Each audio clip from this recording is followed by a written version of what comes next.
ముఖ్యంగా ఏంటంటే ఇమీడియట్ గా చిల్డ్రన్ కానీ వీళ్ళు కనెక్ట్ అయ్యేటువంటిది పెద్దవాళ్ళకి ఎలాగో ఇది హనుమాన్ అనేటువంటిది ఇమీడియట్ గా కనెక్ట్ అయ్యేటువంటి అట్ ద సేమ్ టైమ్ ఇప్పుడు దీంట్లోకి వచ్చేటప్పటికి హనుమాన్ అనేటువంటి వెరీ క్యాచీ టైటిల్ మనందరికి ప్రతిరోజు లేవగానే స్మరించుకునే పేరు కూడా. But what is Mirai?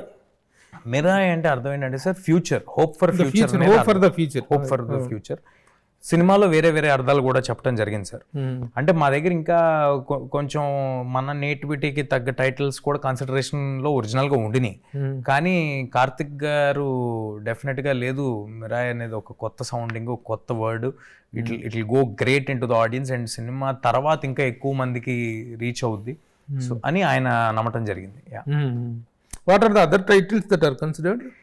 ఎందుకు లేండి సార్, తర్వాత ఎప్పుడైనా వాడుకుంటా, రిజిస్టర్ చేసి పెట్టుకుందాం, తర్వాత ఎప్పుడైనా వాడుకుంటాయి మంచి టైటిల్స్ సార్. అంటే how best it relates to the content అంటే టైటిల్ ఈ టైటిల్ సార్ అసలు మొత్తం సినిమా అంతా టైటిల్ గురించి సార్. అంటే ఆ ఆయుధం ఏదైతే మీకు ఆల్రెడీ ట్రైలర్ చూస్తే అర్థం అవుతుంది, ఆయుధం ఏదైతే ఉందో ఆయుధం పేరు మిరాయ్, మనం అనుకున్న ఒక ఫ్యాంటసీ పేరు మిరాయ్ దాని. సో సినిమా అంతా దాని గురించి ఉంటుంది కాబట్టి చాలా క్లియర్ కట్ గా స్ట్రైట్ అవే, మనం ఏమి ఇతరత్రా తీసి పెట్టడం కాదండి.